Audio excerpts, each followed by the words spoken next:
దయచేసి ఈ ఛానల్ని సబ్స్క్రైబ్ చేయండి, లైక్ చేయండి, కామెంట్స్ చేయండి. 2016 ఫిబ్రవరి నాటికి అత్యధిక స్థాపిత అణుశక్తి సామర్థ్యం కలిగిన దేశం ఏది? అమెరికా. భారత అణుశక్తి కార్యక్రమంలో భాగంగా అభివృద్ధి చేసిన రెండో తరం అణు రియాక్టర్ పేరేమిటి? Fast breeder reactor. అతిపెద్ద రియాక్టర్గా దేనిని పేర్కొంటారు? సూర్యుడిని. న్యూక్లియర్ సప్లయర్స్ గ్రూప్ ఎన్ఎస్జిలోని సభ్య దేశాల సంఖ్య 48. అణుశక్తి విభాగం కేంద్రాలలో అతి పెద్దది ఏది? Bhabha atomic research centre. Board of research in nuclear sciences ఏ నగరంలో ఉంది? ముంబైలో. కేంద్రక విచ్ఛత్తి చర్యను తొలిసారిగా నిర్వహించింది ఎవరు? అటోహాన్, ఫ్రిట్జ్ స్ట్రాస్మాన్. యురేనియంకు చెందిన కృత్రిమ ఐసోటోప్ ఏది? యురేనియం 233. టైటానియం ఐరన్ ఆక్సైడ్ ఖనిజం ఏది? ఇల్మినైట్. భారత్లో పూర్తిస్థాయిలో శక్తిని ఉత్పత్తి చేస్తున్న రియాక్టర్ల సంఖ్య ఎంత? 21. ప్రస్తుతం దేశంలో స్థాపిత అణు సామర్థ్యం ఎంత? 5780 మెగావాట్లు. వరల్డ్ న్యూక్లియర్ అసోసియేషన్ ప్రధాన కార్యాలయం ఎక్కడ ఉంది? లండన్లో. ఏ రియాక్టర్లో థోరియం యురేనియం 233ల మిశ్రమ ఇంధనాన్ని వినియోగిస్తారు? Advanced heavy water రియాక్టర్లో.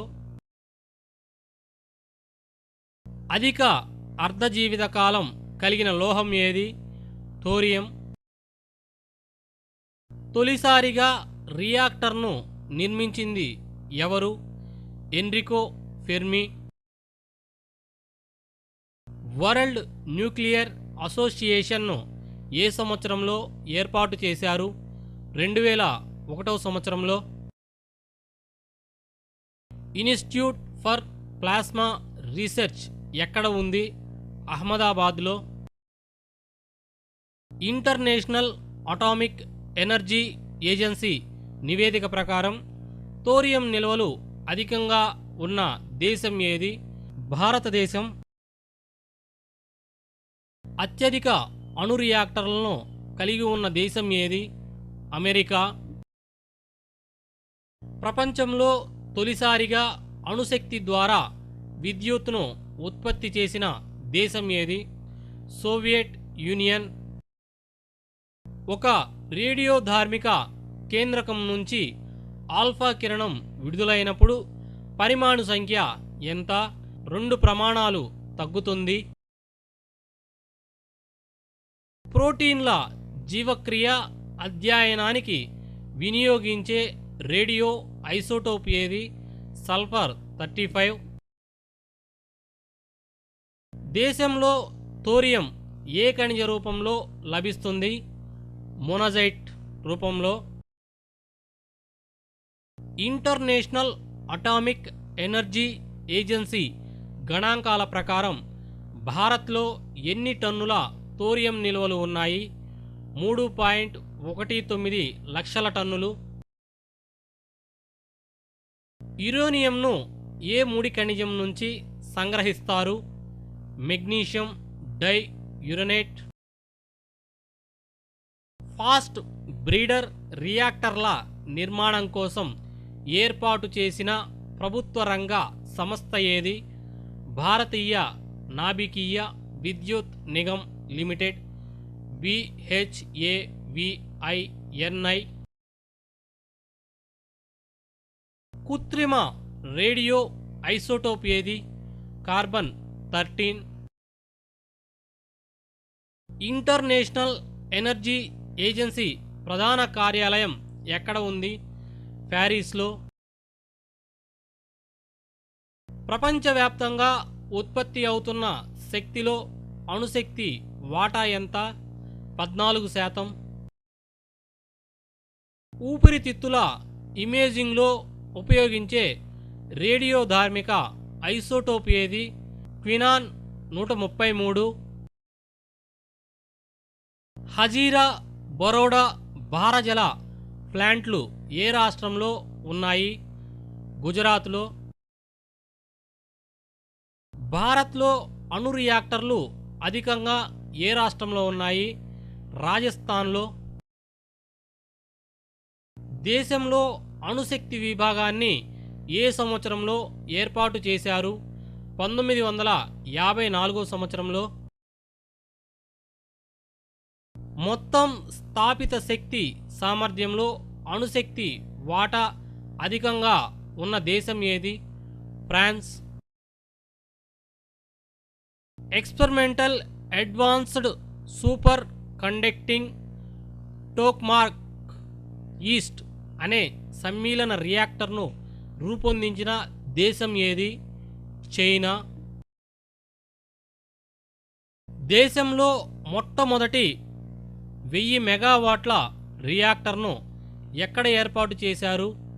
Kudankulam, Tamil Nadu రాష్ట్రంలో. హైడ్రోజన్కు చెందిన రేడియోధార్మిక ఐసోటోప్ ఏది? ట్రిటియం. దేశంలో మొట్టమొదటి రియాక్టర్ను ఏ సంవత్సరంలో ఏర్పాటు చేశారు? 1969 సంవత్సరంలో. ఇంటర్నేషనల్ ఎనర్జీ ఏజెన్సీ ఐఉఆని ఏ సంవత్సరంలో ఏర్పాటు చేశారు? 1974 సంవత్సరంలో. న్యూక్లియర్ సప్లయర్స్ గ్రూప్ను ఏ సంవత్సరంలో ఏర్పాటు చేశారు? 1974 సంవత్సరంలో. ప్రపంచంలో అత్యధిక యురేనియం నిల్వలు ఉన్న దేశం ఏది? Australia. International Atomic Energy agency ప్రస్తుత డైరెక్టర్ జనరల్ ఎవరు? యుకియా అమనో. భారత్లో థోరియం నిల్వలు ఏ రాష్ట్రంలో ఎక్కువగా ఉన్నాయి? ఆంధ్రప్రదేశ్లో. భారత్లో అత్యధిక మోతాదు రేడియోధార్మిక ఐసోటోపులను ఉత్పత్తి చేస్తున్న కేంద్రం ఏది? Board of radiation and isotope technology కేంద్రం. ఫ్రాన్స్కు చెందిన అరీవా కంపెనీ నుంచి దిగుమతి చేసుకునే ఏ రియాక్టర్ను మహారాష్ట్రలోని జైతాపూర్లో ఏర్పాటు చేయనున్నారు? యూరోపియన్ ప్రెషరైజ్డ్ రియాక్టర్ను. ఇంటర్నేషనల్ అటామిక్ ఎనర్జీ ఏజెన్సీ ప్రధాన కార్యాలయం ఎక్కడ ఉంది? వియన్నా, ఆస్ట్రియాలో. ఎన్ని హైడ్రోజన్ పరమాణువుల్లో డ్యూటీరియం ఒక పరమాణువుగా ఉంటుంది? 6400 హైడ్రోజన్ పరమాణువుల్లో. హోమీ జహంగీర్ బాబా తొలిసారిగా అణుశక్తి రంగానికి సంబంధించిన మూల పరిశోధనలను ఎక్కడ ప్రారంభించారు? Tata Institute of Fundamental Research. అమెరికాలో జరిగిన అణు దుర్ఘటన ఏది? 3 మైల్ ఐలాండ్ దుర్ఘటన. కేంద్ర ప్రభుత్వం గుజరాత్లోని ఏ ప్రాంతంలో 1100 మెగావాట్ల సామర్థ్యం ఉన్న 6 రియాక్టర్లను నిర్మించనుంది? మితివర్ది. ఏ కిరణాలకు చొచ్చుకుపోయే సామర్థ్యం అధికంగా ఉంటుంది? గామా కిరణాలకు. మరిన్ని అప్డేట్స్ కోసం ఈ ఛానల్ని సబ్స్క్రైబ్ చేయండి, లైక్ చేయండి, షేర్ చేయండి. మరిన్ని అప్డేట్స్తో మీ ముందుంటాం. Thank you for watching.